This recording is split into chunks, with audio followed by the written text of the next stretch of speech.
I see there's one person in the room. Can you hear me? Testing, testing. 1, 2, 3, 3, 2, 1. How's my sound? Vivek, how are you? Crypto Wes, good evening. Juan, how are you? Loud and clear. Good times IPTV. Mr. JTX, how's everyone doing today? So I have a little bit of a presentation to give you today, and I want your feedback. I'm not sure if I made it evident with the title of this video, but the Cardano Effect Rick and I have created a proposal, and we have submitted it to the DC Fund for funding for the podcast for the next 6 months. I'm going to go through the entire proposal with you live, and the description, if you want to follow along, is in the link below. So you're going to want to try to create an idea scale account, and you can go ahead and look at the description yourself. Feel free to ask me any questions. I'm here to get grilled. We are starting a new series on the Cardano Effect called the Gauntlet, where we're putting proposals to the test. So think about like Shark Tank-like. We're actually really going after proposals to see whether or not they're worth it, and you can make the ultimate decision. So it would only be fair that I also go through my own version of the Gauntlet, and you ask me questions that you have about the Cardano Effect. We made it very short and succinct, so the questions are very brief, but we have an addendum with a PDF document with more detailed information. So we are going to go through the Cardano Effect proposal, and I want to hear what everyone has to think, your thoughts and everything like that. Let me give like maybe 30 more seconds before I really get into the mix of things. And it might get a little bit rambly, but I'm here to answer your questions, and we'll see what happens. How's everyone doing? Ken? Good times IPTV, you're sticking with me. Thank you. I appreciate that. Thank you.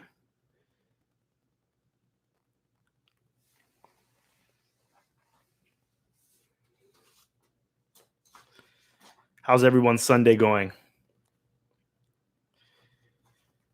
We shot 2 episodes of the Cardano Effect yesterday. We shot one with the Dash team, which is going to come out early next week. We talked about their on-chain governance model, and we're going to learn a lot about that. And we compared it to the Cardano governance model. So there was a lot to learn. I thought it was a very informative episode. I was very happy to bring those guys on. And then we also shot the Stake Pool Operator podcast, which was live. So the Dash episode was pre-recorded. It will be released sometime early next week. I think we're shooting for a Tuesday morning, 3:45 a.m. Eastern Standard Time.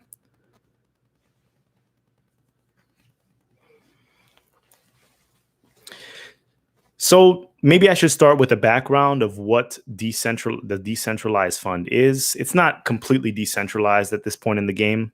So this is the beginning of Voltaire. Voltaire is the voting platform for Cardano. And there are 2 funds that Cardano talked about, or IOG talked about in the last summit. They talked about the C Fund, which is the centralized fund, and the DC Fund, the decentralized fund. Basically, in layman's terms, decentralized fund means that the community is going to be voting for how they appropriate the funds that are in the treasury. So after each epoch, certain transactions, there are micro amounts of ADA that go into a treasury, and it fills up over time. There's 72 million ADA in the treasury currently, and Fund 2, even though it's a small fund, it only has a small fraction of the actual ADA that's in the treasury. It's starting off at, I believe, $250,000 US. That's how much can be allocated in the DC Fund, Fund 2. So what's happening right now is IOG purchased some sort of contract, or they're using the services, because there's no on-chain governance right now. On-chain governance meaning that you would be voting directly, maybe on Daedalus or Yoroi. That platform is not yet available. Right now, they're using a platform called Idea Scale.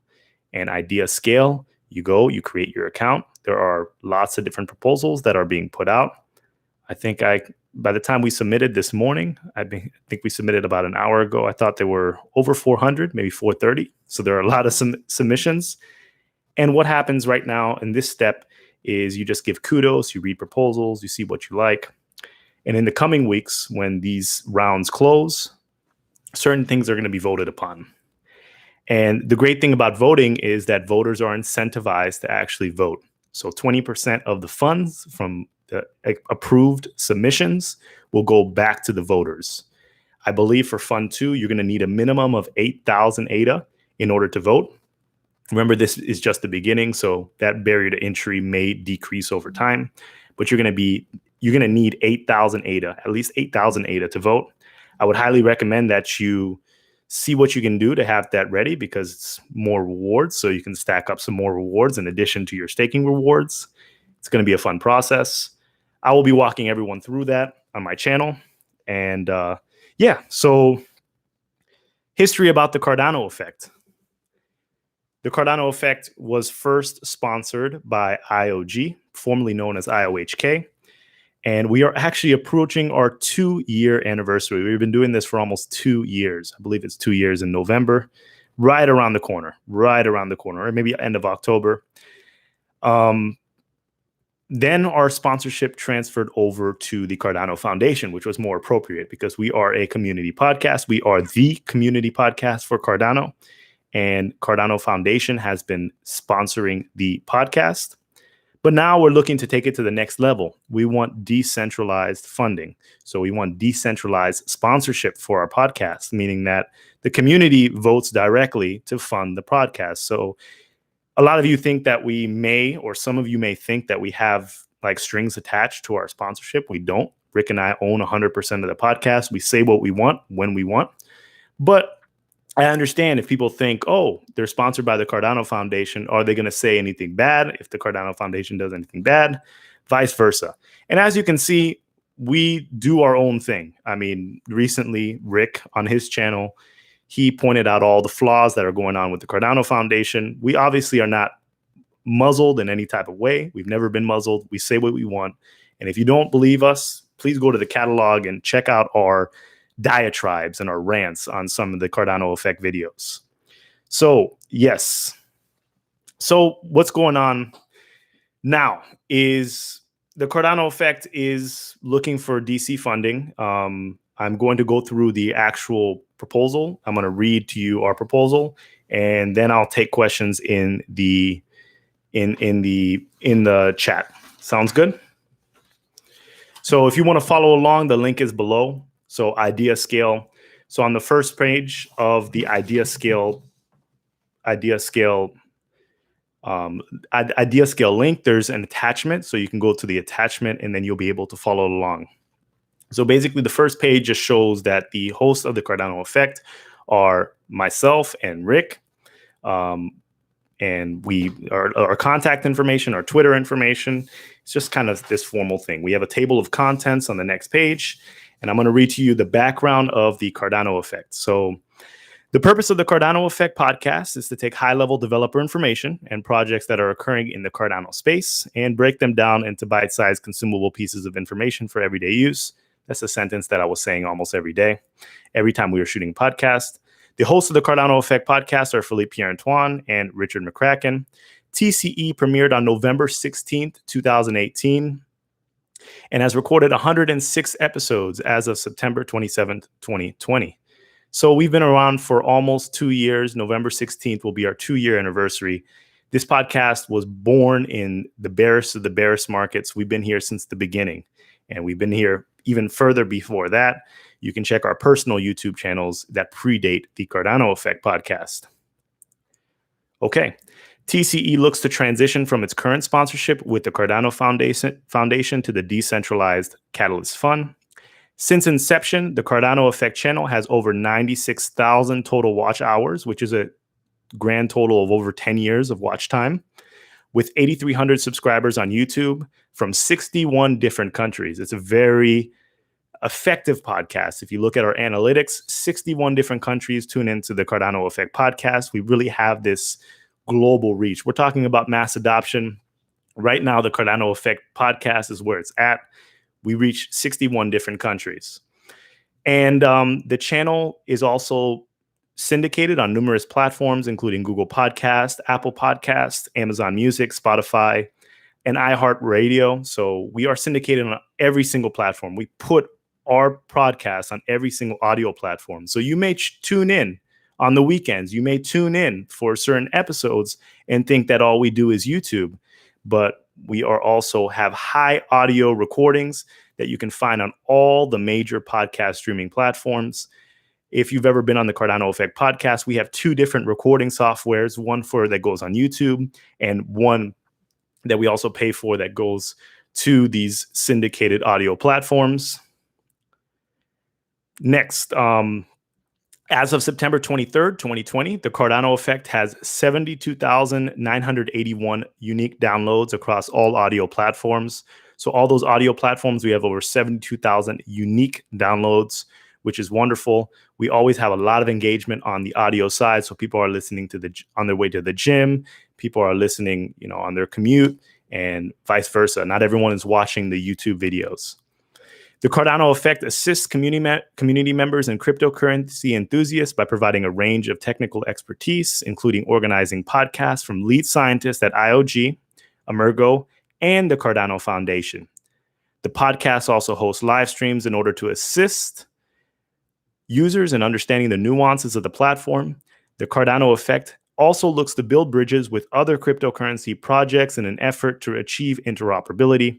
And you can see that in our latest episode is coming out soon. So the one with Dash. TCE's attention to professionalism sets it apart from its competition, and it looks to become the trailblazer of Cardano information for years to come. For the past 2 years, Philippe and Rick, have specialized in providing informative podcast sessions to the community. One of the primary reasons for the podcast success is an informational structure that provides succinct Cardano information regardless of project complexity.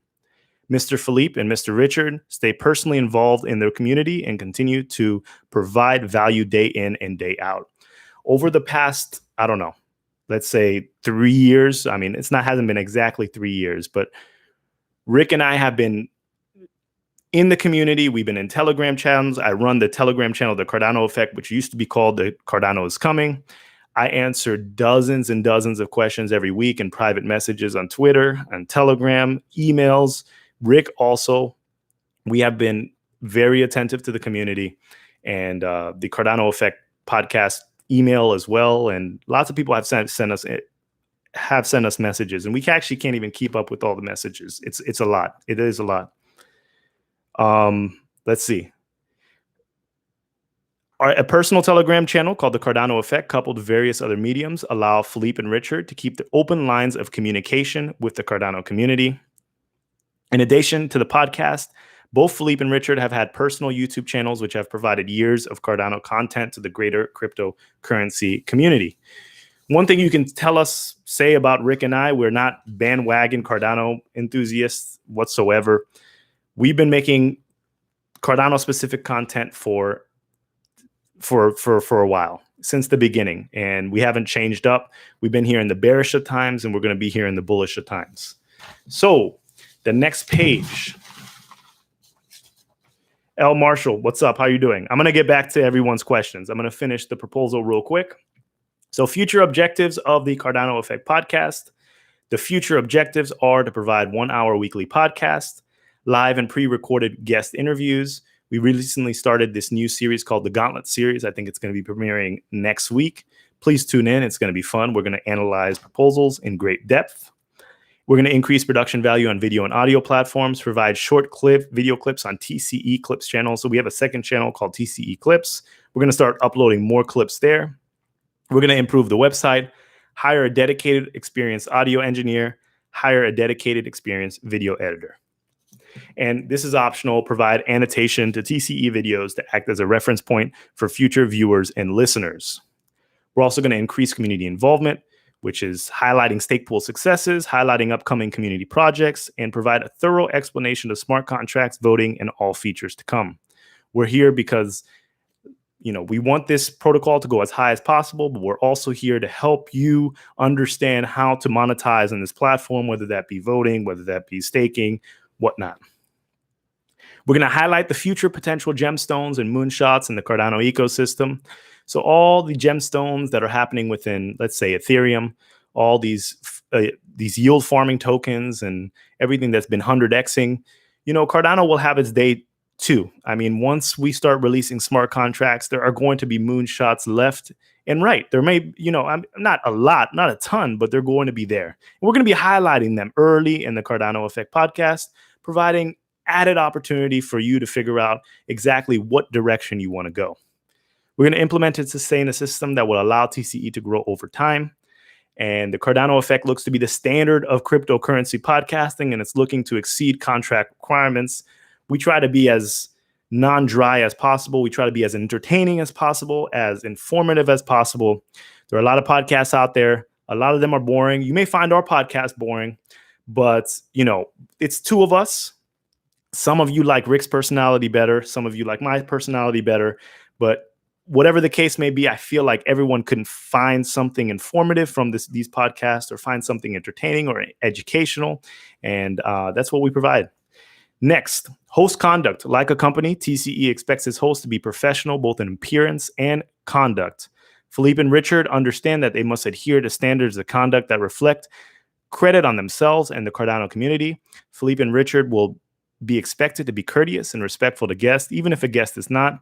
Their Cardano Effect will be inclusive and will not discriminate based on race, color, religion, gender expression, age, national origin, disability, marital status, sexual orientation, or military status in any of its activities or operations. Rick and I, we conduct ourselves in a certain manner. We try not to be disrespectful.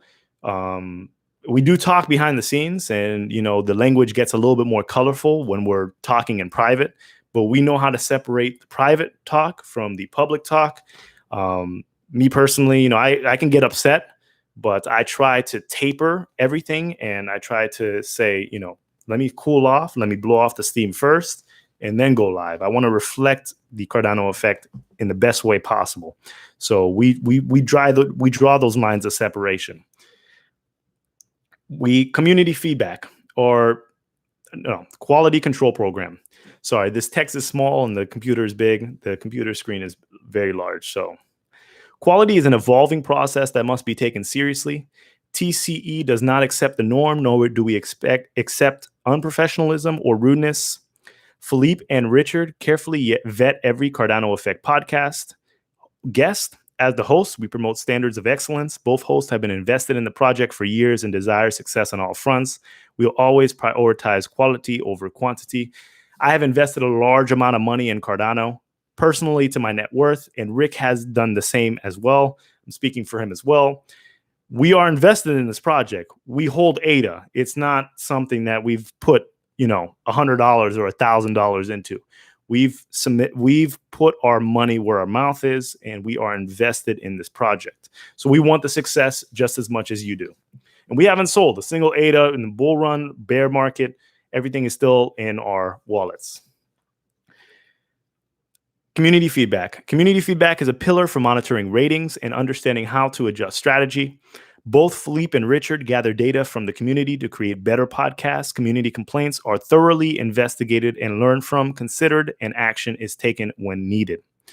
So, last but not least, I'll get to the comments in a second. I'm going to finish reading this proposal. I'm sorry, I'm just trying to power through it. So the proposal, Cardano Effect is looking for a total of 750,000 ADA for 6 months. This would include a minimum of 24 episodes. We average around 4.8 episodes now. These funds would be used to hire support, maintain audio video infrastructure, increase promotion, and pay hosts. All funds received will be marked as income and are taxed under the appropriate IRS tax code. So 750,000 ADA for 6 months for the both of us. Remember that voting, the community gets 20% of that. So you have to subtract 20% of the 750,000. So that's what would be going to the host and everyone else. So we split between the audio engineer, the video engineer, Rick, myself, and all the platforms that we use in order to, whether we pay for Zoom, we pay for our audio streaming platforms, we pay for a lot of different services. So that's what it is. That's for 6 months, and it's a minimum of 24 episodes. We do 4.8 episodes a month, so it's probably going to be more than 24 episodes. But we can guarantee you 24 episodes. That's the metric for you to understand whether or not it's successful. So the next thing we're going to do, in case you've forgotten, here are some of the guests that have appeared on the Cardano Effect podcast: Sebastian Guillemot, Nicolas Akeros, Charles Hoskinson, John O'Connor, Alan Verbner, Darko Midjek, Nikola Glumak, Matthias Bencourt, Philip Wadler, Daniel Friedman, David Rautentree, Dr. Manuel Chakravarti, Dionysis Zindros, Florian Bonnert, Tobiat Futsi, Bruno Botello, Shunsuke Murasaki, Daniel Lepping, Gilad Waxman, Lark Davis, CryptoLark, Agalos Kiayas, Lars Brunies, Polina Vinogradova, Tamara Hassan, Kwame Rugunda, Florian Manderscheid, Philip Kant, Jared Cordowan, Duncan Coots, Marcus Herney, Hoshoshi, Umed Saidov, Elliot Zareski Williams, David Esser, Robert Kornacki, Alex Sankov, Sam R., Samuel Leathers, Alejandro Garcia, Ruslan Dudin, Andy Hendricks, Maki Mukai, Neil Schoof, Ben O'Hallen, Simon Thompson, Caitlin Long, James Kelly, Mario Laranjera, Nathan Kaiser, Bakit Azim Kanakov, Jonathan Dunsmore, Manmeet Singh, Shahaf Bar Geffen, Dr. Nia Haloni, Casey Monroe, Aparna Zhu, Henrik Pfeiffer, Tiago Serodio, Kevin Hammond, Frederick Johnson. Here are some of the stake pool operators and Cardano community members that we've had on: Eystein Hansen, Merrick, Johnny, Kyle, Mark Stopka, Old Crypto Geek, Kyle Sullivan, Chris Graffanino, Old Pa Sink, Papa Carp, James, Nick, Philip Bryan, JT, Sonny, Sean, Marco, Peyton, Kaizen Crypto, Amanda, William, Michael, Ahmed, and Jean Brinker. Sorry if I butchered anyone's name. I was trying to rush through that. But anyway, we've had a lot of guests on the podcast. The list is expansive. One of the questions for the Project Catalyst says, how are you going to introduce new developers and businesses to the podcast? And people that we've had on the podcast have gone to grow businesses, whether that be Robert Kornacki with Sire, and then he's also now head of he's head at Emergo, and he's part of the foundation at Ergo.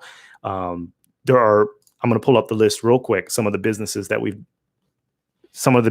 have been on the Cardano Effect: Coty, Traxia, Saturn Network, Tesseract, Oculent, and Gig. And some of the devs and entrepreneurs that have gone on to build something: Robert Kornacki, Lark Davis, Hashoshi, Daniel Lepping, Gilad Waxman, Umed Saidov, Elliot Zarensky Williams, Jonathan Dunsmore, Caitlin Long, Shahaf Bar Geffen, Dr. Nir Halawani, Alex Sankov, and Sam R. So we have plenty of people, plenty of devs and entrepreneurs that have used the platform, and they have gone to do great things and are going to continue to do great things in the crypto space. So we really answer all the questions for the podcast. All right, I'm going to take a break, and I'm going to go to the comments, and I'll answer your questions now. That was long. Let me take a sip of water. Very verbose. Oh. Okay.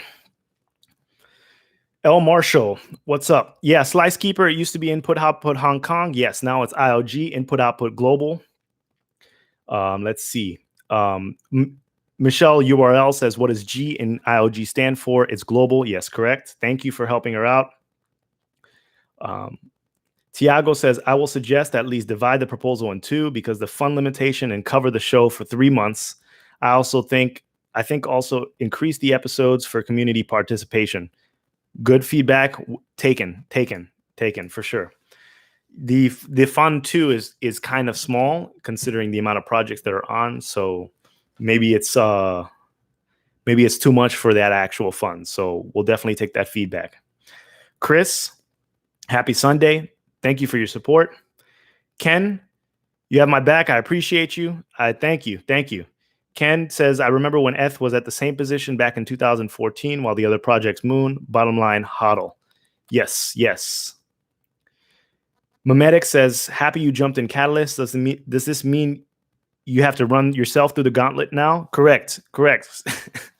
You can gauntlet me right now. Send me through the gauntlet right now. I mean, we're going to have our first gauntlet episode maybe next weekend. So Rick and I are probably not going to participate in the gauntlet because the format is going to be 3 proposals coming on. So we want to give everyone enough time, but feel free to hit me with questions right now. Send me through that gauntlet. But as far as past history, we have the history. We are the biggest podcast in Cardano. I think a lot of people have had a lot of useful information that they've learned from the podcast, and we've been here in the bearish of times. We haven't popped up recently. We've been here. We're veterans now. We're veterans. Ken says, watching on computer, it's trailing about 1 minute plus behind listening from our phones. Wow. Okay. I'm not sure what's going on with there. Roadrunner says, good evening. Good evening. Ken Carather says, great job on those names. Oh, I butchered some of them. I was just speaking too quickly. Richard Franny says, hey, Phil, I'm part of your Telegram group under a pseudonym and I'm heavily invested in SCAR. Thanks for the daily engagement. I appreciate you. I appreciate the support. Thank you. Phil Stevens, what's up? What's going on? So anyone that's new into the chat, you can go ahead and check our Catalyst proposal. It is in idea scale. So let us know what you think. Give us feedback. And we want to be funded by the community now.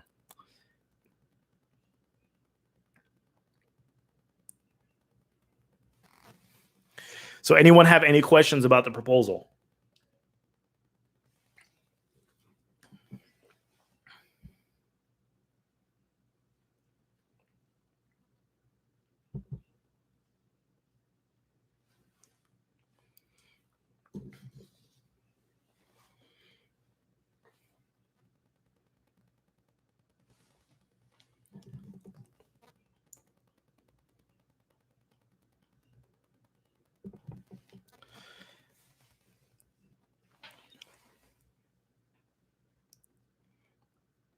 Maybe I talk too much.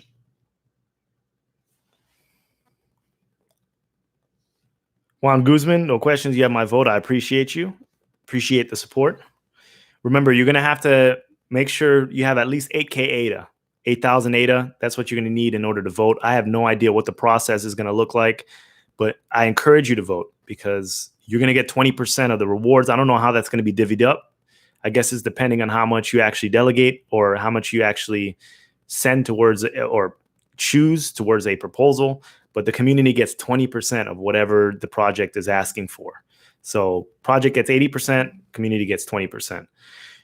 Please listen to the episode that we have on that's coming out next week with Dash governance and some of the advice that they give to the Cardano community.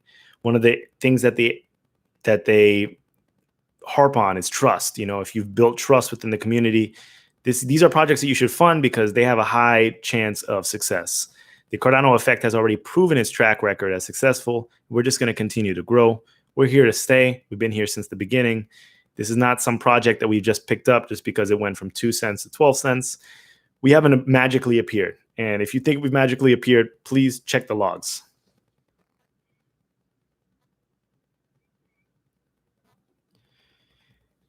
Memetic says, any plans to expand into other mediums beyond the podcast? We did have plans. I mean, we've talked about a few things. I talked about an idea that I had with Rick earlier today.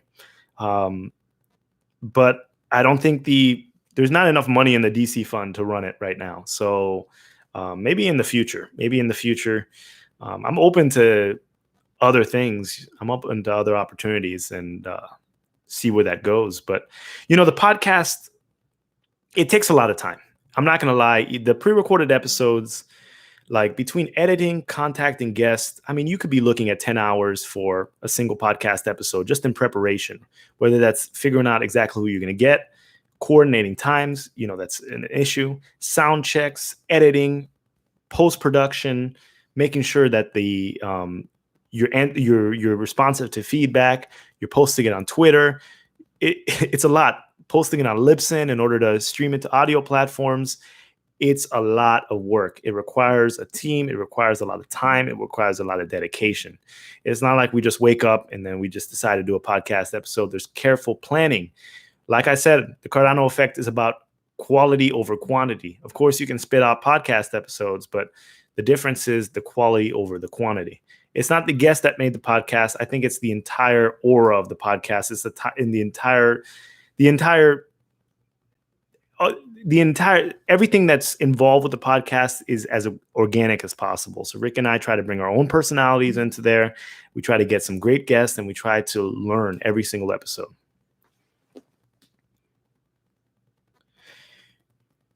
Aura's text says, what will be the improvement on the website? Well, making it a little bit more responsive. It's a little bit out of date as to our catalog, and making it look a little bit cleaner. So if people are interested in the Cardano Effect podcast, they can go and check out their website, maybe linking it to more of our streaming platforms, whether that be Amazon Music, Apple Podcasts, all the other podcasts that are available. And some of these podcasts only take you if you have very high quality sound. So that's why we do 2 separate recordings on each podcast. Tweet Banglong says, I appreciate you. Zaire, I appreciate you. Juan Guzman says, you know when IOG will announce the voting process? Not sure. I think the Catalyst proposal ends on Wednesday, and I think it will be a few weeks until we hear something about the voting, but I'll definitely keep you up to date. Robert says, Philippe, is the team at Cardano expecting any Ethereum projects migrating over to Cardano? I'm not 100% sure. I haven't heard anything. I'm still dubious as to when Goguen is going to come out in full functionality. I think that some sort of testnet version of Goguen will come out by the end of the year, but I don't think it's going to be. I don't think it's going to be as functional as what people are expecting. I think it's going to be a little transition period, just like we had the ITN for Shelley. I think we're going to have a similar sort of process for Goguen. So we'll see. We'll see. Chris Gibson says, I'm curious on how you feel on Charles BLM comments, Black Lives Matter comments. To tell you the truth, I haven't heard him, so I can't really speak. I'm not really sure what he said. Maybe link me the video and I'll check it out later. I'm not 100% sure what he said. S. Walker says, confused on the 20% back to community or delegators. You mean those who voted for the proposal, if approved, would get 20% based on proportionate stake? Could you explain again? I apologize if redundant. Correct. I'm not sure if it's all delegators or just the approved or just the ones that voted for that particular project. I'm not 100% sure, to be honest. I think it's all voters. I could be wrong. I don't know. I don't want to speak when I don't know for sure, but I know that 20%. So if you look at our proposal and what we're asking for, you have to take 20% of that, and that goes back to the community. 80% goes to the Cardano Effect podcast, and we use that for video engineer, we use that for audio engineer, we use that for Rick, Philippe, we use that for Lipson, we use that for all our different platforms that we use in order to get this podcast running. Vivek Sharma says, can Haskell learning will be the barrier for new developers to come to Cardano? Yes, that's going to be an issue, but I have a feeling that there are going to be tools which allow developers to either learn it or maybe port their projects over. He said that there's an ERC20 converter, so maybe that's a start. This is why I was excited about KEVM at the beginning, the Ethereum virtual machine, written K. I was very excited about that because I thought that was going to be a way to bridge Ethereum projects into the Cardano ecosystem. So maybe this is just kind of a diluted version of the KEVM, but it's going to be needed. In order to gain that interoperability, we're going to have to make sure that we trap some of the Ethereum developers and port them over to Cardano.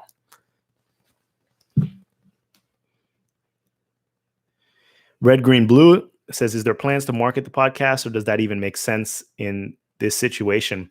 Well, as far as marketing, I mean, we tweet, we have a lot of subscribers a lot of followers on Twitter, not a ton, but we have some. I think that marketing comes in terms of getting on new platforms, but we're already on all the platforms. As far as just like straight up marketing campaign, Rick and I haven't really discussed that in depth. We don't know what the best method in order to push that forward. Me personally, I think that more episodes will will allow the algorithm in YouTube and on Google to continue to uptrend the Cardano Effect podcast. More people will be able to see it. More people will be able to share. I don't think there's funding for more episodes. I mean, I was pitching an idea to Rick earlier, just a lot of episodes, but that's going to take a ton of time. So it would require more funding. But right now, we're comfortable with the format we have, and that's where we're going to go moving forward.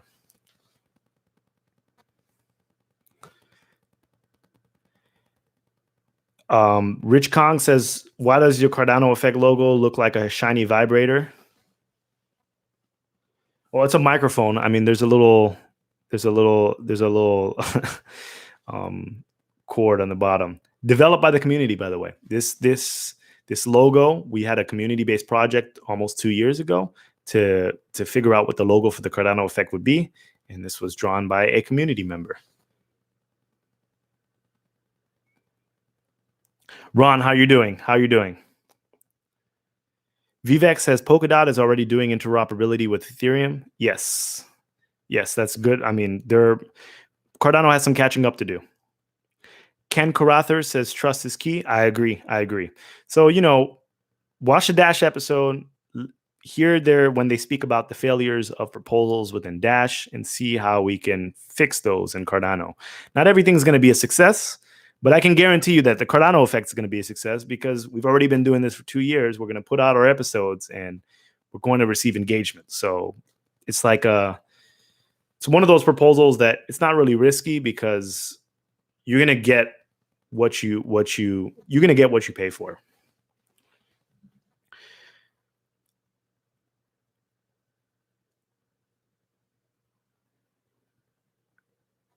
Let's see. Bruce City, I can't speak for Phil PA, but I can say that it's capitalist and small business owner that values incentives for businesses. Black Lives Matter is a Marxist, and the 3 female founders are millionaires. Yeah, I'm not sure what Charles said about Black Lives Matter. I don't know. I didn't listen to that video, so I can't really speak to that. Roadrunner says the episode with Robert Kornacki was epic. Yeah, it was. I learned so much. I really did. It was a great episode. Robert is a very fluent speaker, and he is able to disseminate information in a way that makes it palatable for a lot of people. So check that out. Ken Carather says the Cardano Effect is what kept a lot of us involved. Yes, thank you. I appreciate that. Yeah, I mean, for all those that have been out since 2017, I mean, that have been through the barest of times, think about what would this be, how this project would look if there was no Cardano Effect podcast. I mean, really. I mean, Rick and I made our personal channels, and we were getting a lot of steam there back in the day. And I think that's, I don't want to put us on this pedestal or anything like that, because there's a lot of great content out there. But, a lot of the content has been recently forming. But during the bearish of times, it really was the Cardano Effect podcast that was there and present. And those weekly episodes and those informational episodes, I think it kept a lot of people interested in the project. Charles does great AMAs, but this was an augment to his AMAs. It showed that this project is real. It showed that all the scientists and engineers that are working at IOG, formerly known as IOHK, and Emergo, and people that are working at the Cardano Foundation are real people with real faces. They have real stories, and they're working on real projects. So I hope that people receive value from the Cardano Effect podcast, but we'll see. Ken Carather says editing alone is an all-day edit. Correct. I mean, our recent episode, when we're doing our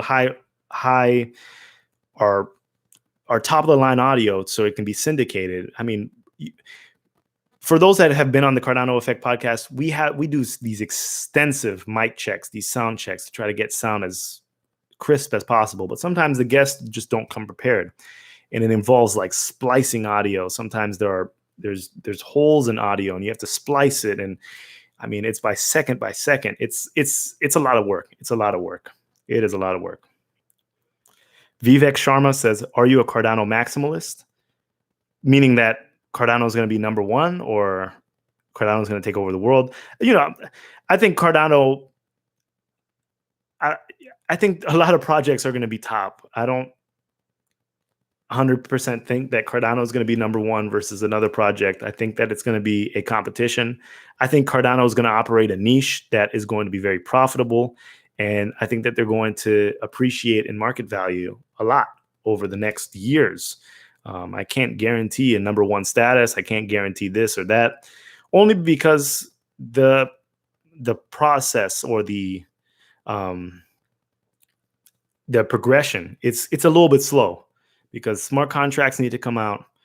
Voltaire needs to be completely implemented for on-chain governance. There are still some issues with Shelley, not so much as the actual staking platform, but as to just how to create a more business economically friendly model for people to thrive in. I think it's still a small niche community, but it's growing tremendously. The community is strong here. It is strong. So we'll see. Bruce City says the Cardano effect benefited me greatly throughout the project and to this day. Oh, I appreciate that. Thank you. Thank you. Foster says, sup from Cali. How are you doing? Great to see you. Great to see you too. Great to see you too. I watched the Lakers game, and Lakers are going to the finals. I'm happy about that. I like LeBron James. So Ken Carathers says ADA used to be 100 million and 24 liquidity until a month ago, and now it's around $1 billion per 24 hours liquidity. That should tell everyone something. Yeah, liquidity is increasing tremendously, which is wonderful. Wonderful. That is great.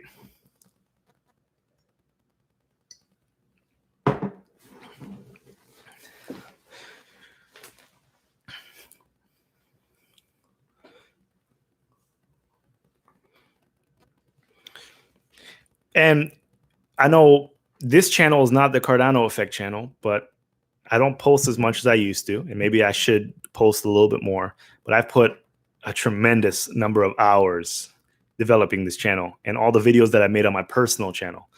And there are a lot of other channels now that exist, but I do have an extensive catalog. I think I have over 200 videos, well over 200 videos about Cardano, and just me speaking about it. And I was speaking about it as far as the dedicated YouTube channels, my channel was one of the first, if not the first, serious dedicated Cardano YouTube channel. Check the history. I don't post as much as I used to, but I talk about Cardano, and I had visions about what Cardano would look like and what it can do. And I read the papers, and I provided as much content as I could personally on this channel. And it's separate of the Cardano effect, but try to couple those together when making your decision. Miroslav says, hello and good luck. Thank you. Hello. Thank you.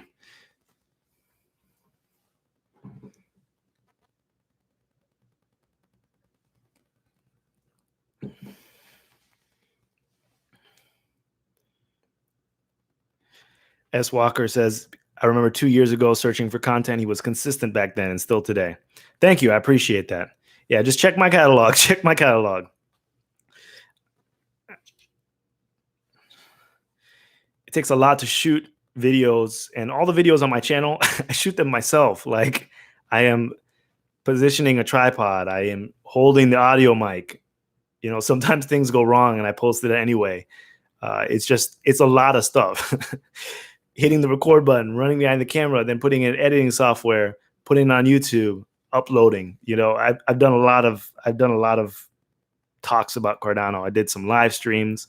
Maybe I'm gonna be more active in the future, but time is of an essence. It's not like I make money on this YouTube channel. I mean, I do have advertisements on some of the videos, but you don't make any money on YouTube. I mean, my AdSense revenue, how much have I made on AdSense in 2 years?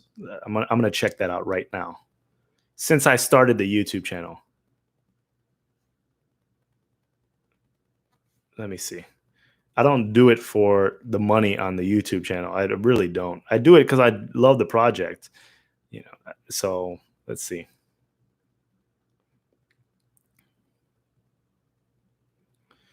Okay. 2 years. 2 years. 2 years on the channel. Not all ads on all the videos. Estimated revenue of, I don't know if you can see it.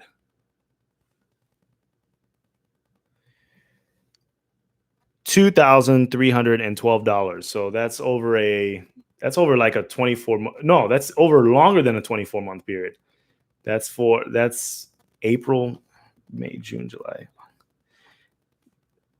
That's like 29, 30 months for $2,300. So, I mean,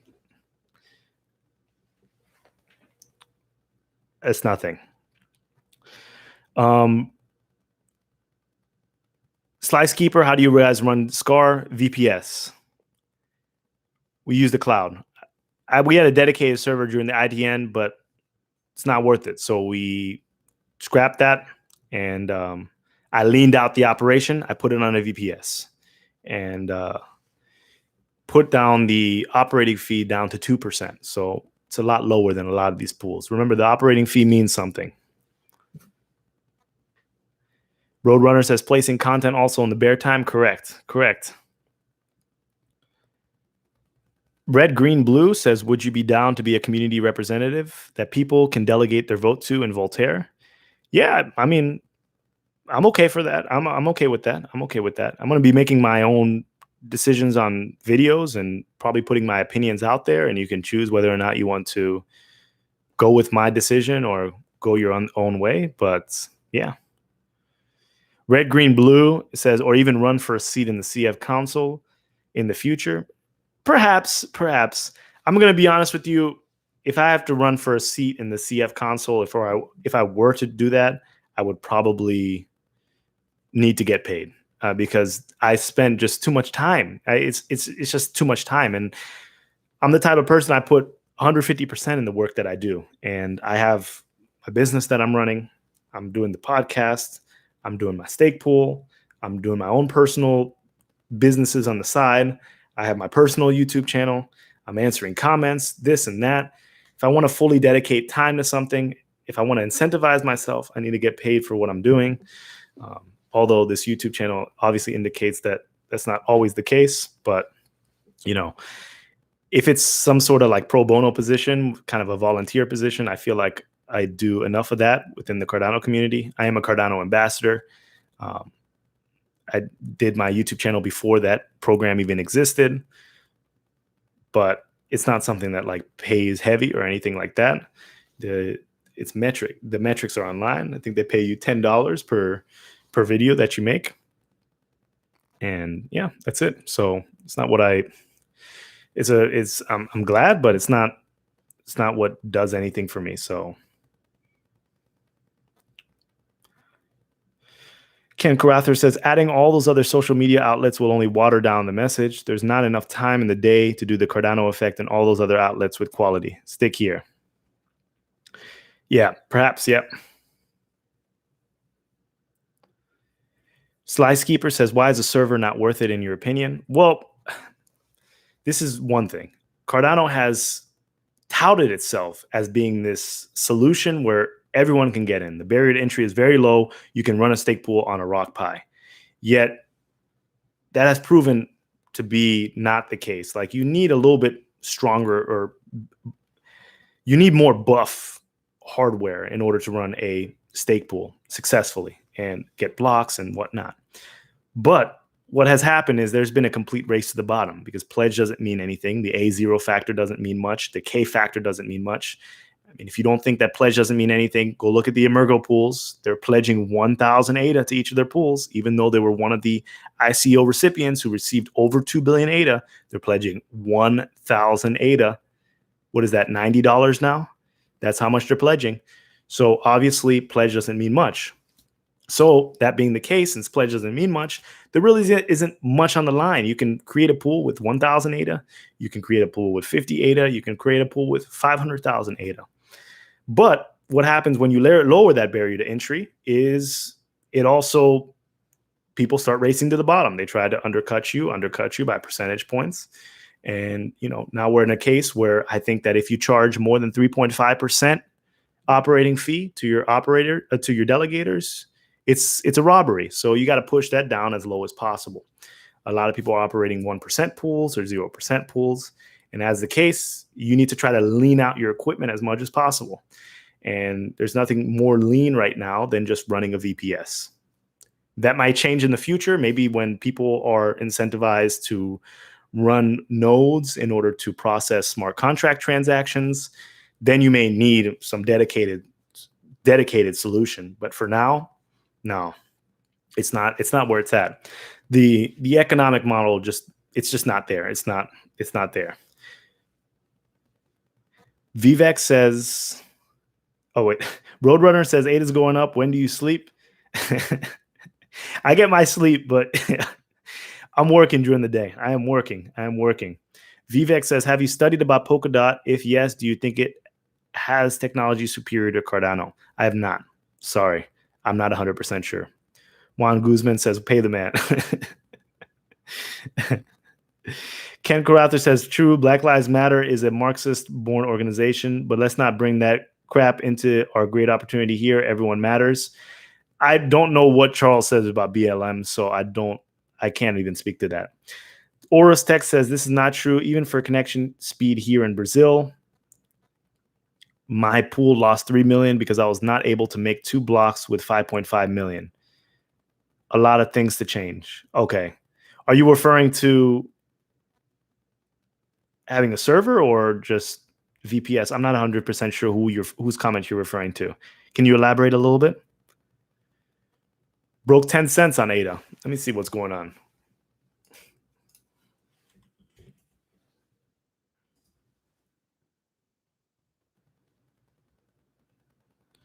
Okay. Regular fluctuation.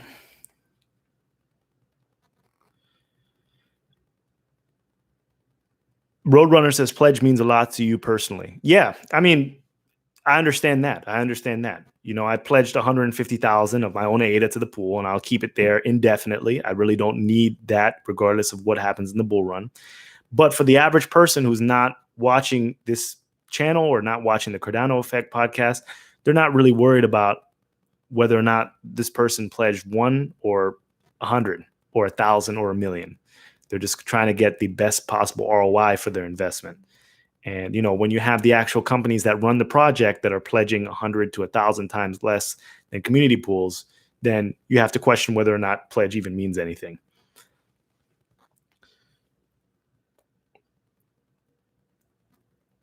Slicekeeper says, thank you, Phil. I was thinking of starting a pool. Pledge was my concern at first, but now I'm thinking there are other ways to run a successful pool without heavy hardware. Appreciate all you do. Appreciate you.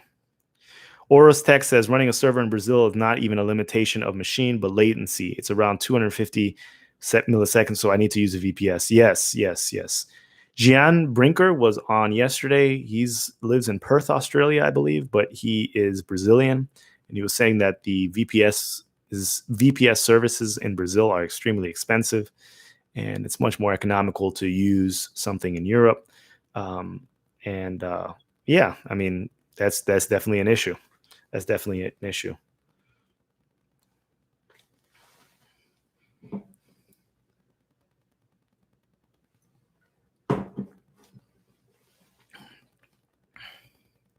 Fart Burp says the Gogan developer portal announcement got people excited. Interesting to see what will happen when it is actually released. Yeah. It's going to take time. It's going to take time. Oris Tech says it's almost 4x the cost here. Yeah. That's crazy.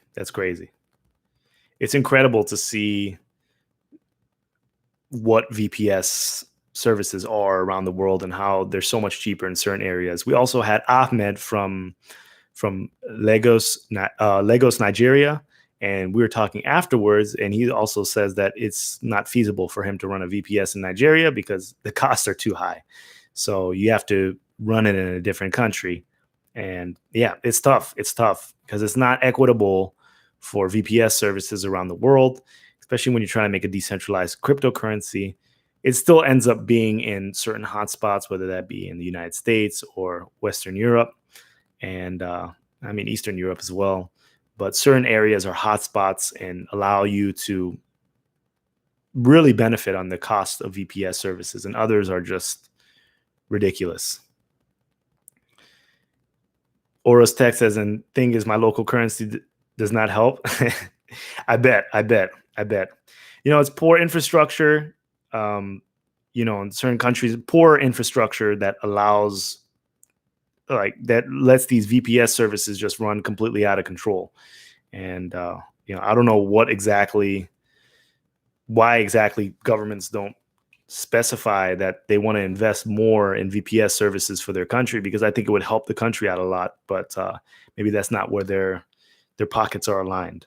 But that's unfortunate, extremely unfortunate.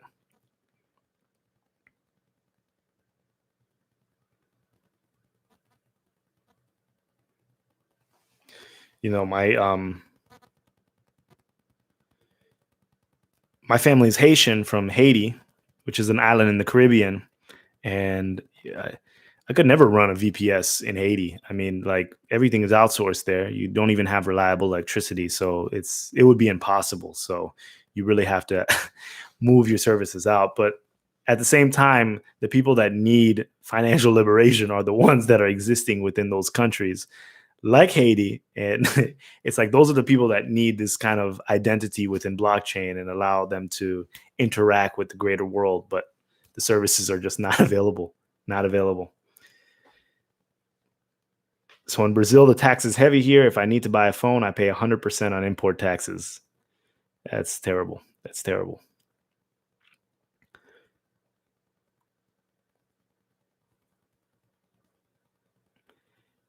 Fart Burp says, does the D parameter affect rewards as more blocks are produced by stake pools?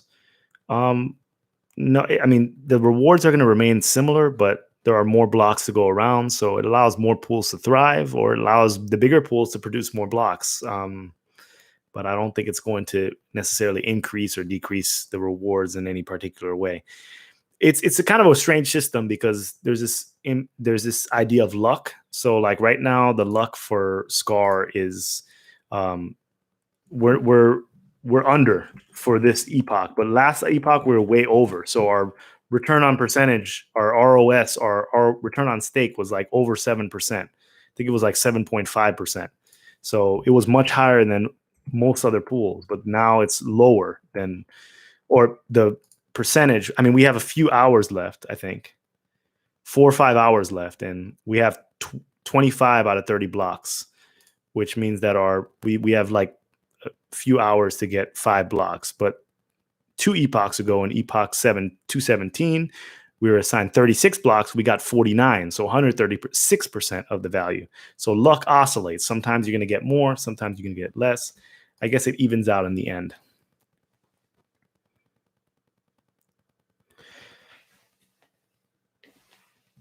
Yeah, but we're supposed to get 30 blocks this epoch. So it's not the number of blocks that gets you rewards. It's the accuracy. The accuracy. D will allow pools to get more rewards indirectly, since they will mint more blocks. Yeah, but the key is that it's also supposed to allow other pools to get rewards. So I feel like it evens out in the end. Some of the smaller pools may have a higher chance, or their luck may increase, but I don't know.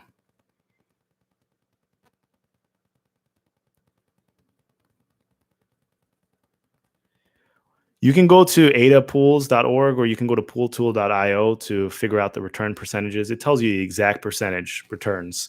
So everything is there, and it tells you which epoch, how much you got for each certain epoch. So it's good. So for epoch 217, the ROS was 7.5% returns, and then 218 was 5.07%. So it just oscillates. It oscillates. So Bruce City says, Oris Tech says, protective tariffs can be a benefit or not. It worked as a benefit to protect Brazil's domestic textile and fashion industry. In contrast, African nations were ruined by clothing imports.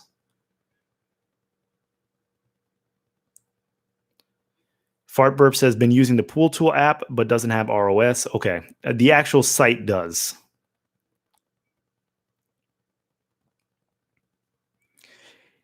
S. Walker says, in your opinion, in 2 or 3, I guess, years, where do you think the percentage of network stake will be? We're at 50% now, I believe. I don't know. I mean, Bittrex just opened up. There are a lot of whales on Bittrex, so I assume that a lot of staking is going to start happening. Hopefully we can get maybe like 60, 70%. I mean, that would be nice. And then the other 30% is kind of just liquid and it's just flowing through smart contracts and whatnot. RB Evans says, it seems to me that the price of ADA is holding pretty well during this downswing. Comment, yeah, I don't know. Maybe there's some news that I'm not privy to. I'm not 100% sure. Maybe someone's accumulating.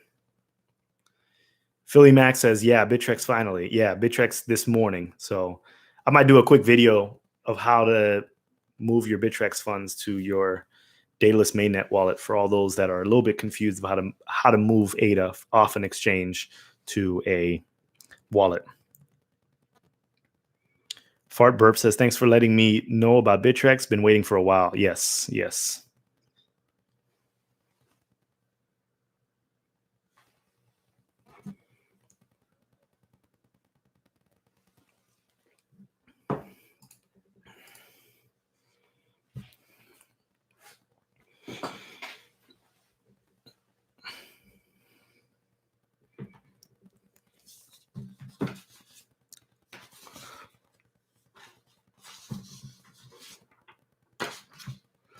So if you want to see the proposal, just to remind everyone, it is on the site. There's a table of contents, some background information, some comments, and also a guest list of some of the guests that have been on the Cardano Effect podcast. But the rest is short and succinct and brief. So if you want to check that out, go and check that out.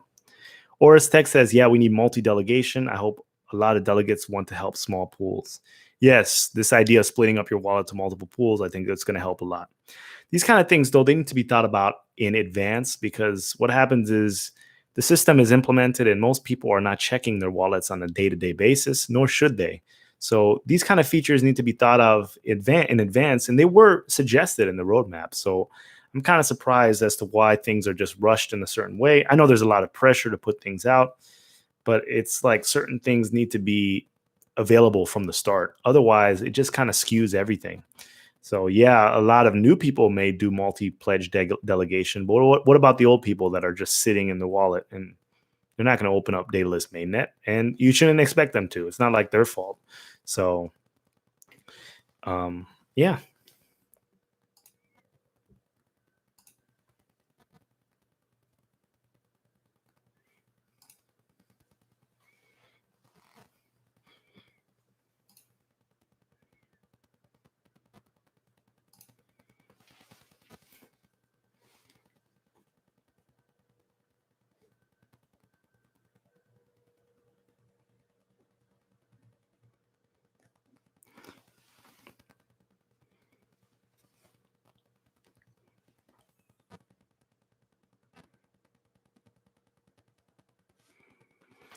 Anyone have any questions about the proposal? Anyone have any questions, personal questions? Anyone have any questions about Cardano? Do they need any help moving funds around? Do they need assistance as to how to delegate? Any newbies out there that just have a question about how to get involved, please ask below. I'm not judging anyone. No question is a stupid question or a dumb question. I'm here to help.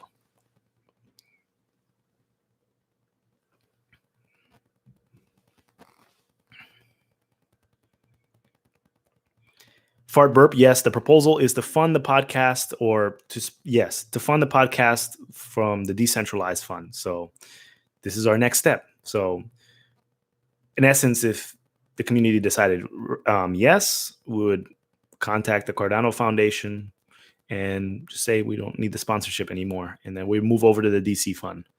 But these are what we feel are some fair terms.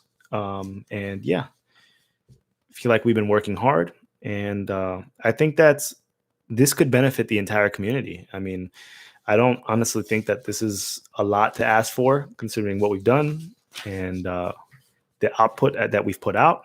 We have a proven track record of over 2 years, and When the community decides that they're going to start trying to fund proposals in a way that is economically viable for people actually submitting proposals, that's when Cardano moons. Because when you say, okay, the Cardano effect deserves this much, Project X deserves this much, Project Y deserves this much, then people are going to say, oh, wow, maybe I can make a living in Cardano. Maybe I can make some money just outside of speculation. Maybe I can create a business. And that's when developers start saying, wait a minute, Ethereum is a little bit saturated. Let me move over to Cardano and build my dApp. Let me go build that next Uniswap on Cardano instead, because there's actually funding available. So you get what you pay for. You get what you pay for. So, Rick and I are not developers, but people are going to see, okay, this project got funded. The podcast guys got it. There's no reason why I can't get it. Sets a good precedent. Fart Burp says, is that using Project Catalyst? Correct. Bruce says, I'm delegating with you and Rick. Is it normal to not make staking rewards currently? Not complaining? Curious? No, you should be getting staking rewards every epoch. I'm not sure what's going on. You may want to double check, because both pools have been block producing. Everyone's getting paid. And remember, it's not going to show up as a transaction. It's just going to increase your wallet balance. So depending, if you have like 10,000 ADA in a wallet and you're staking, you remember it's like 4 or 5% per year, even though ROS for that previous two epochs ago for SCAR was 7%, it's going to balance out. So it's not 4 or 5% every epoch. It's going to be 4 or 5% over a given year. So if we take that into consideration, you're not earning something that you're going to see a complete difference in your wallet balance every epoch. It's over a gradual amount of time. You may get a few ADA here and there. I mean, you just have to calculate that 4 to 5% gain. Let's start with the 100 ADA. 4 to 5%, you're going to get 4 ADA. Divide that by 73 epochs. I think it's 73 epochs, or 72 or 73 epochs in a year. And that's how much you're getting. So you're getting like 0.00 whatever. So just do the calculations and see. And make sure you put your wallet balance down and then check the next 5 days to see if it's higher. But you should be getting it. Mr. JTX, it also depends on when you started to stake. Yes, that's correct. It could take up to 15 days, sometimes up to 20 days to actually start seeing your rewards. You are earning, but there's a 2 epoch delay. Samuel Nunez says, I think if the proposal is to fund the podcast, you should focus on getting new people into the Cardano ecosystem in order to accomplish this fund goal. Take that into account when you refine it. Yes, for sure. We talk with the Dash community. We are doing bridge building with other cryptocurrency projects. We want to get other developers out there. We had Hashoshi on. Hashoshi is specified in Ethereum in Ethereum development. We are open to getting whoever and whatever on the podcast whenever. We do reach out. It's we have been denied before. People don't want to come on the podcast, but we want everyone out there. We had the Saturn Network on there. They're not a Cardano project. They're a DEX, completely separate. We had other projects that are not specifically related to Cardano, Cody, and that bridge building is going to allow people from other communities to understand, oh, I like what they're doing at Cardano.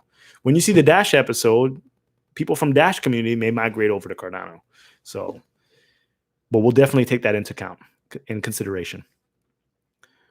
Roadrunner says rewards and daylist. You can see that. Yeah, it's an amalgamation in that tab. When you go to the Stake Pools Delegation Center, you can see your total rewards, but it doesn't separate it by epoch.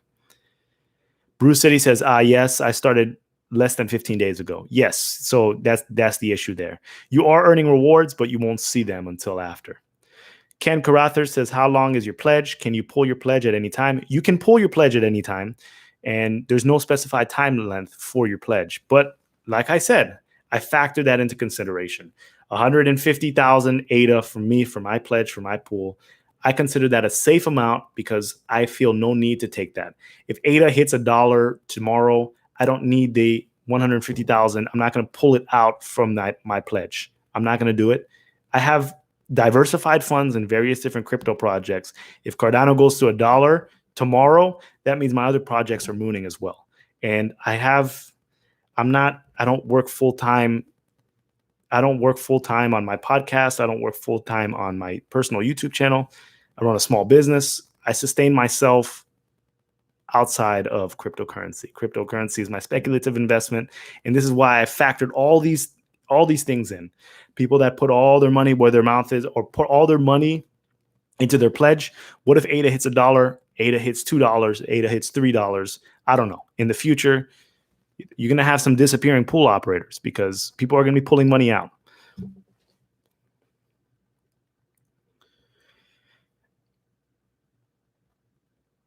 Mr. JTX says you should probably see some rewards in a few hours then. Epoch is ending today. Correct. Ken Carather says, if so, the pledge amount doesn't really mean that much besides losing staking rewards. Yes, exactly. That's pretty much all it is. But I think it's also a testament to the operator and how much skin they have in the game. So but that may be an intangible. Brian Hopper says, I believe we should focus on crypto taxes. Yes. I released a crypto tax video of how I do my crypto taxes. I use this software called Coin Tracking. I've purchased it since 2017. You can check out that video, and I send it over to my CPA. Roadrunner says reward history would be a nice feature. Yes, it should have been a necessary feature. Ken Carather says crypto taxes is a subject that is needed. I'm on my third accountant. Yeah, I put my video. Check that video out. I hope it helps. But yeah, it's a lot of self-filling. Like, you have to do it yourself. You got to download that Excel document yourself and then send it to your tax person, because there's not many tax people that even understand what cryptocurrency is. So you kind of have to be a little bit of a guide. But I've paid my crypto taxes every year, nonstop. All my like-kind exchanges, all my like-kind trades. Fortunately, people that don't fear the IRS, it's because, I don't know, you've never had any issues. I started my business in 2011. I've been in college, and I got audited by the IRS, not because of any business, anything that I was doing wrong, because I pay my taxes, but it was a scary moment. I was doing my taxes before personally. I was personally doing them. And sometimes when you personally do them, you flag the system. So I had to get a CPA and cleared that up. And yeah, but that was a scary experience. And now I overpay my taxes. So I send the government more money than they need. And then, I send them all money. I mean, I have my checks lined up, everything, using my Pay 1040, just setting as much money as possible. I rather overpay and have a problem, and then they return some money, than underpay and then I have an issue, because there's no customer service report. The customer service center for the IRS. I mean, good luck, good luck. It's just who you land on. It's difficult. So get yourself an accountant. I'm on a tangent. Roadrunner, I was once audited. It ain't fun. Yes, I agree with you. And, it sounds like I was audited. I'm doing some kind of white collar crime or something like that. But I kid you not, I wasn't. I mark everything. I don't hide money. I just run my business. And I thought I knew how to file my own taxes, but obviously I don't. So it's what it is.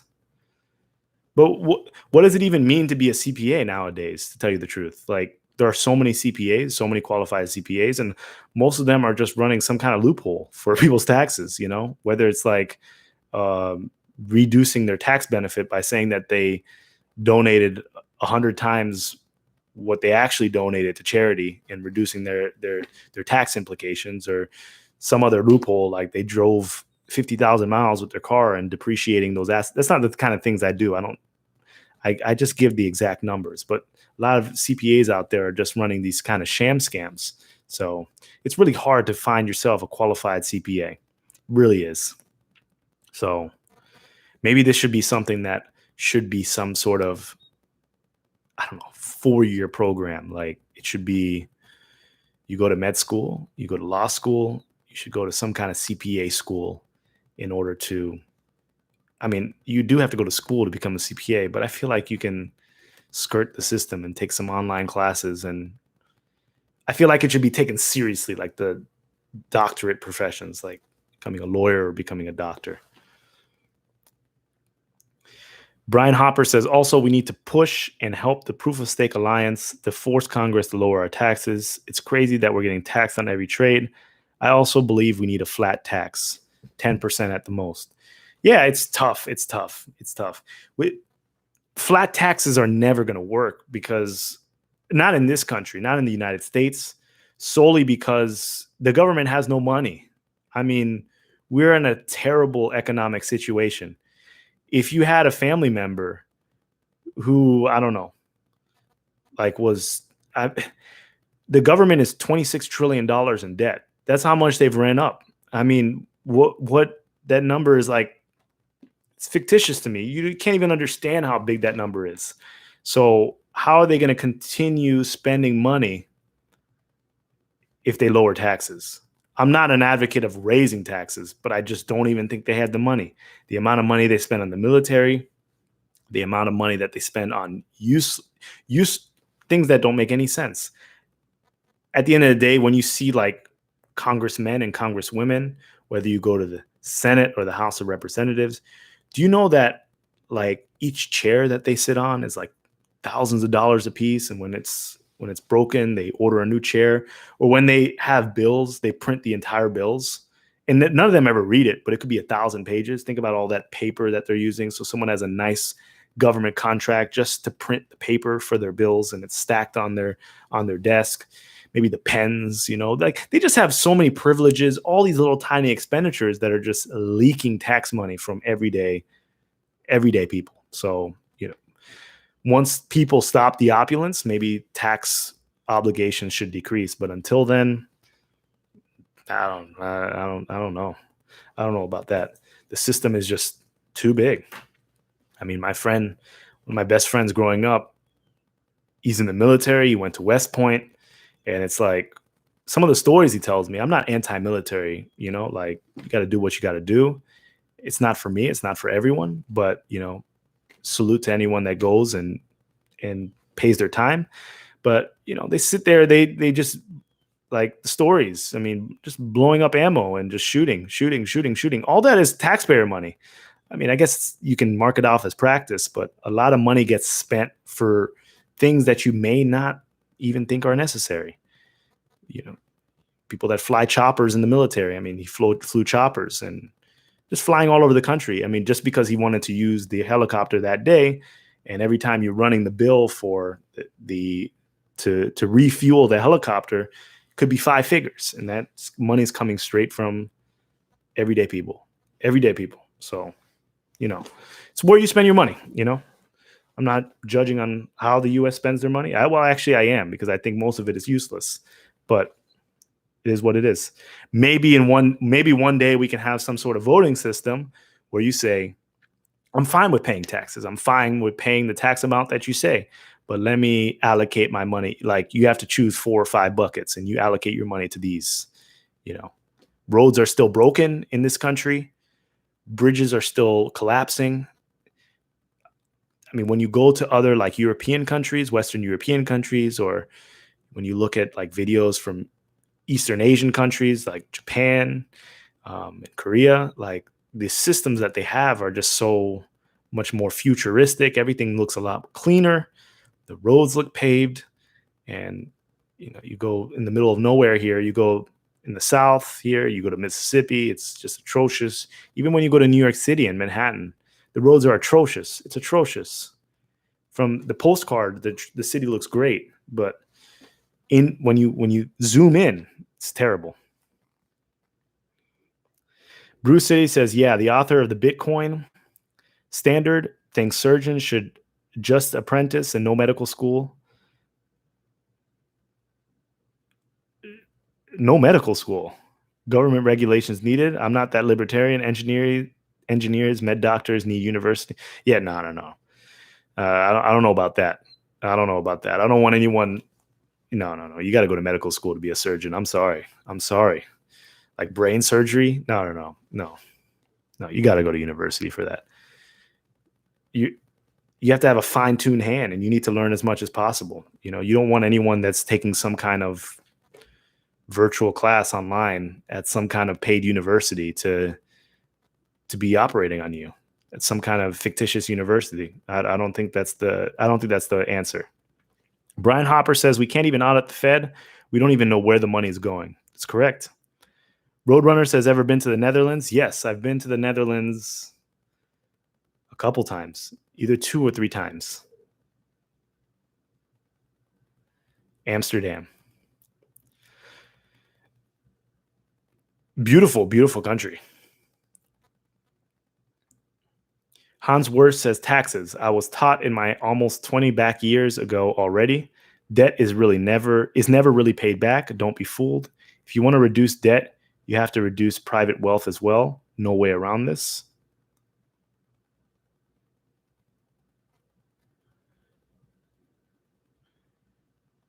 Yeah, well, I mean, honestly, do they let you run how high, Hans Worst, how high do they let you run your credit card bill? Like, how much debt do they let you run your credit card? Like, how much debt do you think people should be able to run their credit card bill? You think people should have like regular people should be able to take out a credit card and maybe have debt for 2.6 million? I don't know.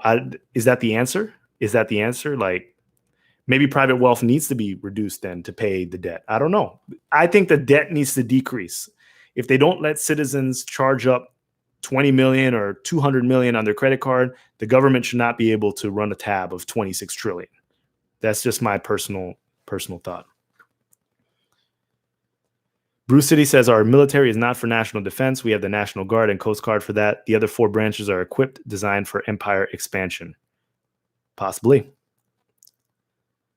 Tweet says, indeed, you get high. In Amsterdam? Bruce City says, agreed. I want my engineers and medical doctors required to go through university and checked under government regulations. Not too much regulations, but enough to weed out the con men. Yeah, it's important. If you're going to become a doctor, you need to go to school for that. I was pre-med for the longest. I actually finished with all my pre-med classes in university. And then I switched my major at the last possible second because I didn't want to become a doctor anymore. It wasn't for me. You have ambitions as a child, and then those change over time. And I think I'm in the right field. I enjoy business a lot more than I enjoy medicine. Maybe I was in it for the wrong reasons.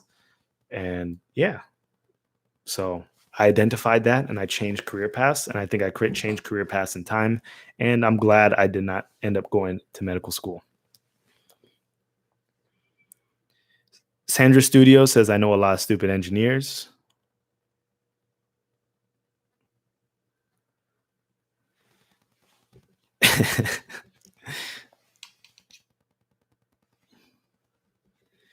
Where's everyone from in the comment section? Where's everyone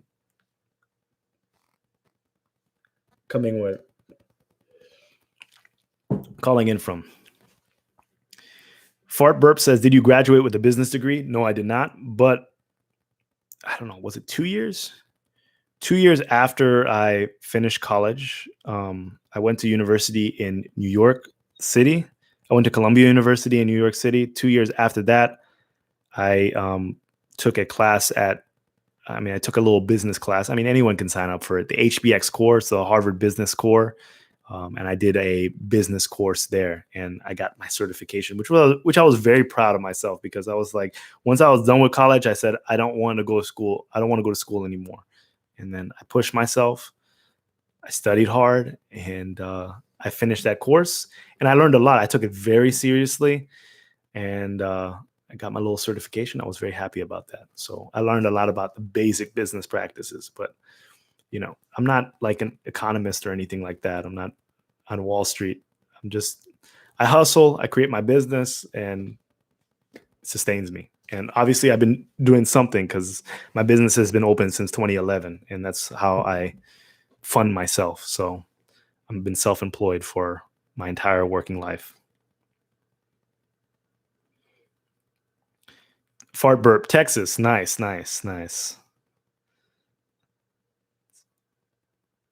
My brother was born in Dallas.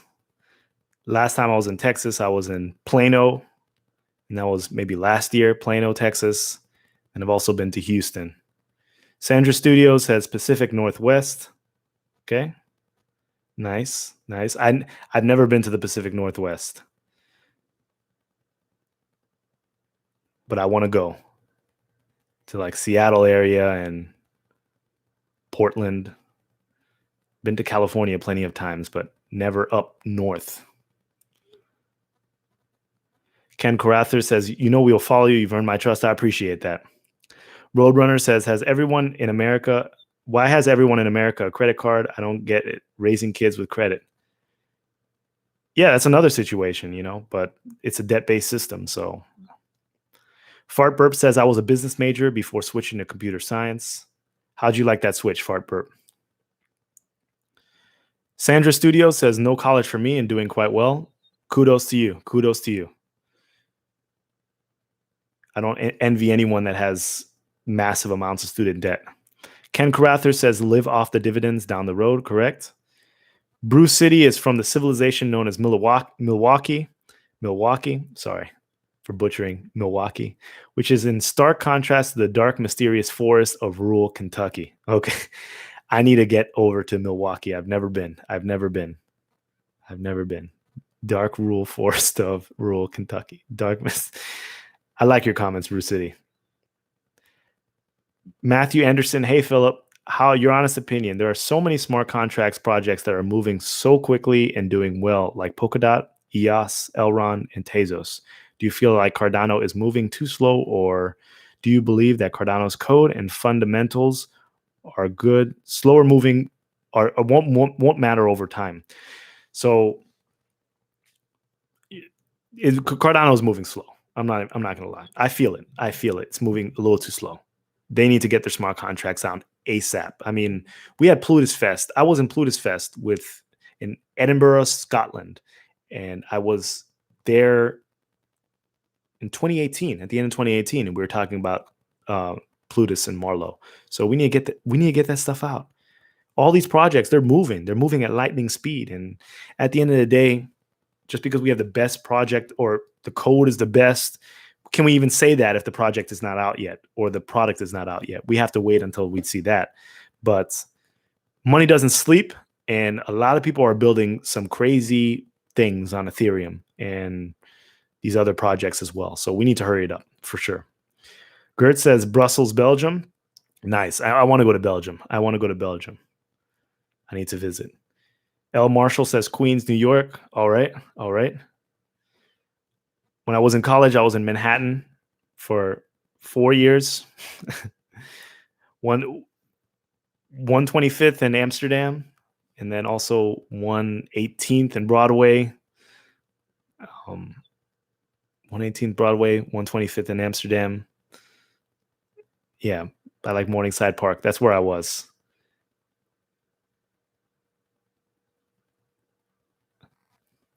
Sandra Studio says, I would say visit, but not right now. It has started really to suck with all the division.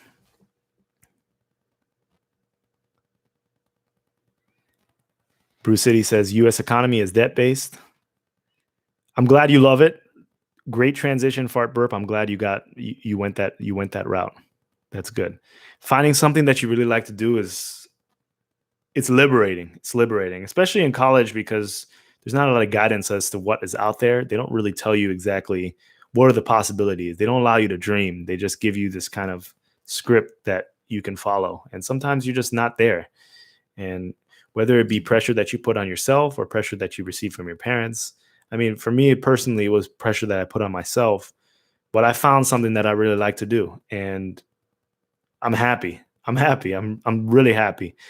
It has its tough moments. Being an entrepreneur is tough because you have to write your own checks. So you have to be on your game, but, and it's not for everyone, but, finding a career path that you like, it's the most liberating thing that you can go after.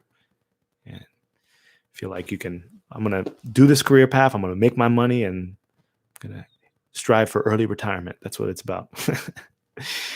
Hans Worth says, my point was someone owns this debt. Almost all fiat money is generated by credit. If any country emits bonds, those are owned by people. If you pay back credit, the generated money disappears. If you expand the budget of a central bank by inflation, that is different.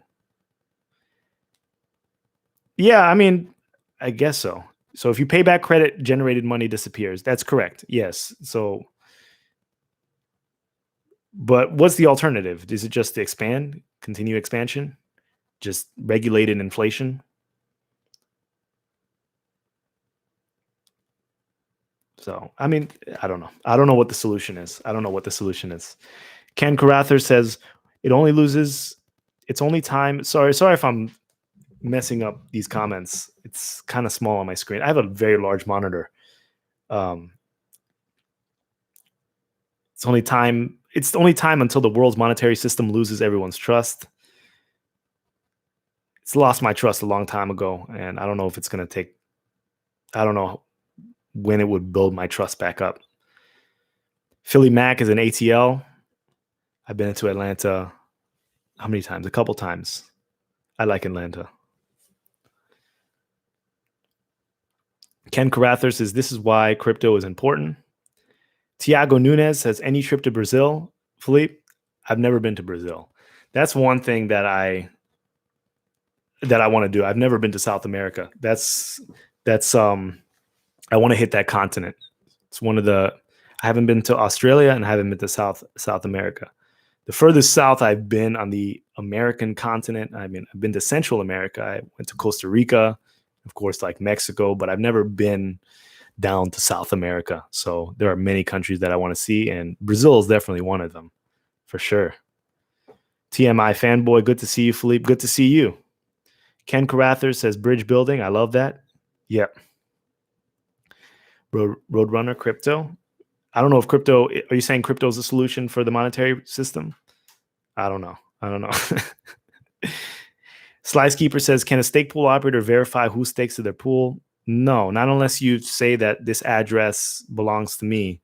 The operator is not going to know exactly what address belongs to an individual person. They can see the list of addresses. You can go to adapools.org, see who delegated to your pool. But other than that, it's not going to have some sort of name credentials on there. But the government will know. I mean, they have certain software. When you move your ADA from your Daedalus wallet to Coinbase, then everything gets tracked. So, but the individual stake pool owner, not going to know. Mr. JTX, CTRL scroll wheel on the mouse, zoom in. Yeah. Just for you, hello from North Dakota.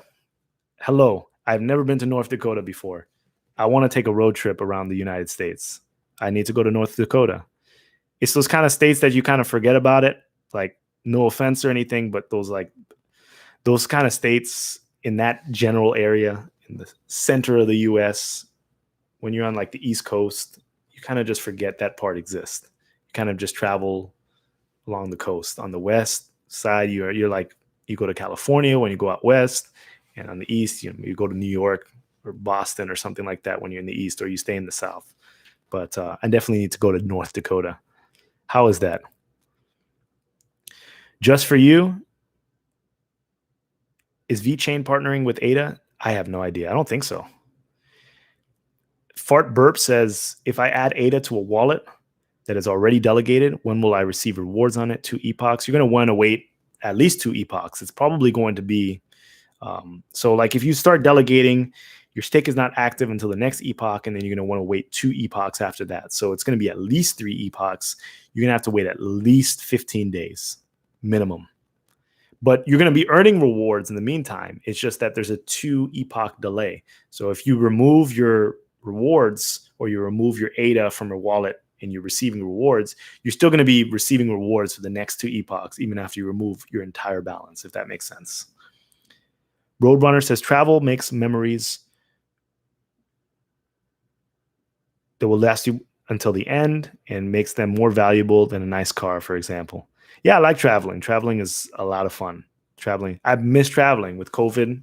I'm definitely have my bucket list that I need to hit. It just goes to tell you that when you have the opportunity to do it, you probably should just go out and do it. Go out and do it. Last big trip I took, I went to like Switzerland, and that was my second time in Switzerland. I went when I was a kid, but second time as an adult, and it was beautiful. So That was like the last really, really nice trip that I took. L. Marshall says New York City is not the same. Maybe things will be better, but having a business here doesn't make any sense. Where are you now, Phil? I'm in the South somewhere. I don't want to dox myself. You could probably find out where I am, but I'm in the South. Southern United States. Southern United States.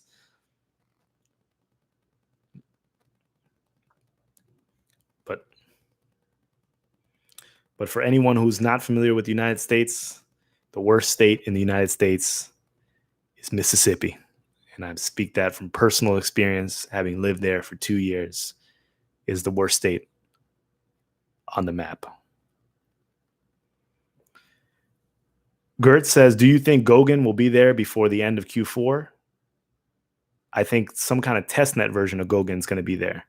But I don't know what the functionality is going to look like. I think it's going to be like the ITN. There's going to be some sort of grace period, and yeah, but I don't think the full package is going to be out. Rich Kong is in Texas.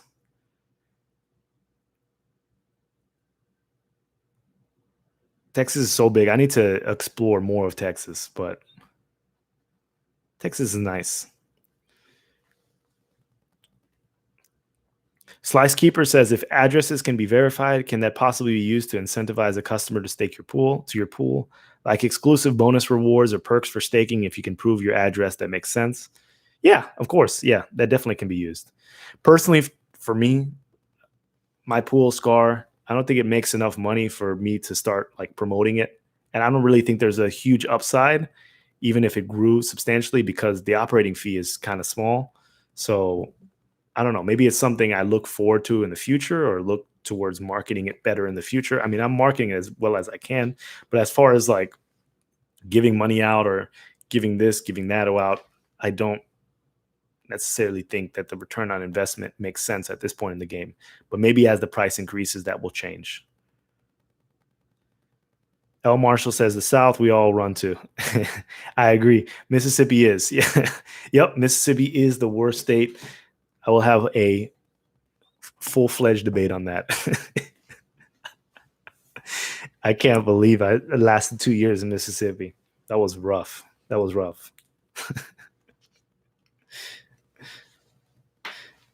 Bruce City says, my grandfather came out of Jim Crow era Mississippi. Before he died, I asked him if he ever wanted to return. He replied somewhat dramatically, no. The lands of the Delta that remain impoverished. Of course. I lived in the Delta, by the way. Indianola, Mississippi. It's between Greenwood and Greenville, Mississippi, next to Moorhead, Mississippi as well, in the middle of nowhere in the Delta.